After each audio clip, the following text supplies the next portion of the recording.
Alright, so this is a visual representation of my weaknesses. I have a frozen water bottle here. It is very cold and frozen all the way through. And this represents my weakness of my displeasure with bad and or cold emotions. But as I warm up, you can see it's kind of melted a little bit here. As I warm up, my emotions are more free to float around, and I am better able to share them with others. And that is something that I need to work on, is instead of being a frozen water bottle, I need to try to loosen up and let my emotions flow and kind of be shared with those around me. You can kind of see it. Another aspect of my weaknesses is my lack of assertiveness. And you can see you can see it like on the edge right here. As the water bottle continues to melt, there's perspiration on the outside of the water bottle. So there's actually water coming out of this water bottle as the ice melts within it. And that is what I need to try to do and kind of assert myself, get myself outside of my comfort zone that is within this water bottle, and kind of push my limits and see where I can go while I'm not trapped inside of this water bottle. And then, I wish this had melted more. 2,000 years later. What's up, YouTube? It's your boy Thomas Locke. We're back with another awesome video. Alright, so I got my water bottle. It's a little more melted. My third weakness is dealing with my intolerance for ambiguity. And so water's a liquid, as you know. And one thing about liquids is that they take the shape of any form of container that they're in. So I've got this water nice and neatly stored in this water bottle. But if there was some less constraints, like if I had it in a bowl, it would be just take the shape of whatever size bowl you put it in. If I poured it into a pool, it would obviously have a little bit of, it wouldn't fill up the pool, obviously, but it would kind of, disperse throughout the pool. And I did this earlier, so I'm gonna pour it back here. But as you can see, I have no ambiguity with this water bottle. But if you take the ambiguity or if you increase the ambiguity and just pour it out onto this, you can see it kind of groups together fairly. Oh, hold on, you can't really see.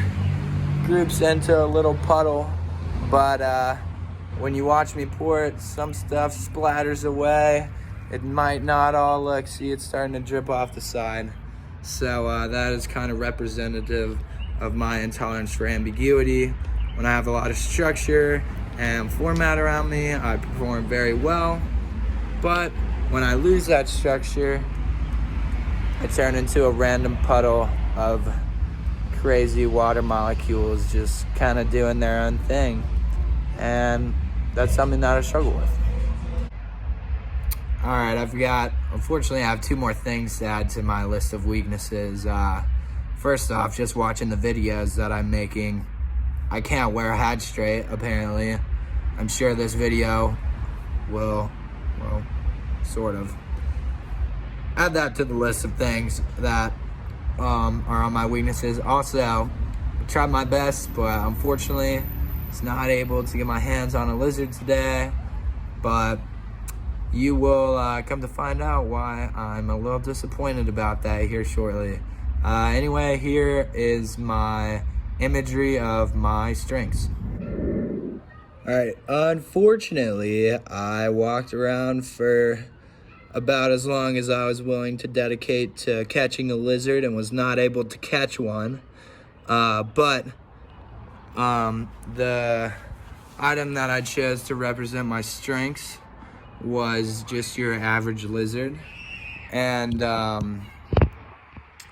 lizards to me represent a lot of things, but they represent my strengths in several ways.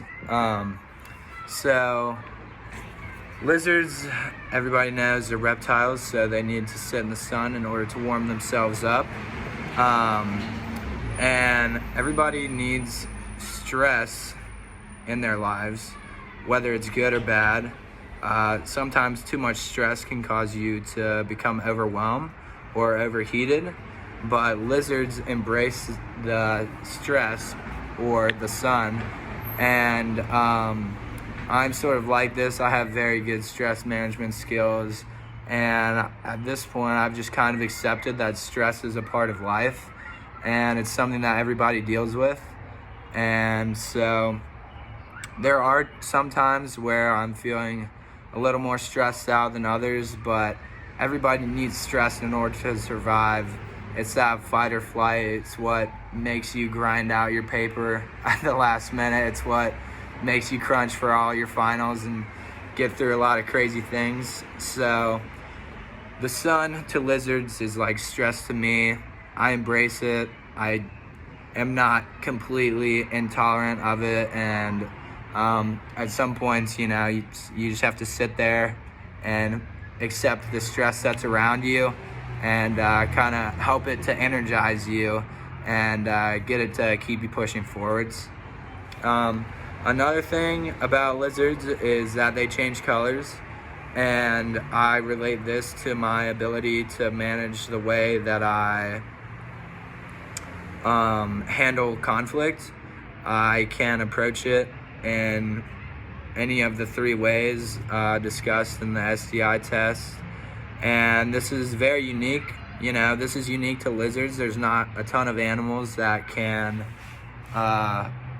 change colors, and there's not a lot of people who have the ability to manage conflict resolution and by approaching it in different ways, let alone all 3 styles.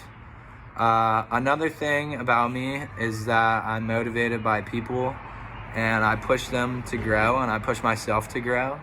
And so I kind of related this to lizards molt. And so molting or peeling your skin is a part of growing, and I enjoy obviously like making myself molt and grow, but I also enjoy helping other people to molt and grow. And growth is something that is a part of every stage of your life. Sorry, there's cars going by. Growth is something that's a part of every stage of your life, whether it's physical or mentally or emotionally. It is a key factor of any person's life, and molting is a key factor of any lizard's life. And then lastly, lizards can actually detach their tails and to get away from certain things like certain predators and stuff like that. And I related this to my resilience and my coping skills. Sometimes you have to sacrifice some things, but at the end of the day, what's losing one tail when it's just gonna come back bigger and stronger? That's kind of how I related that to my resilience and coping skills.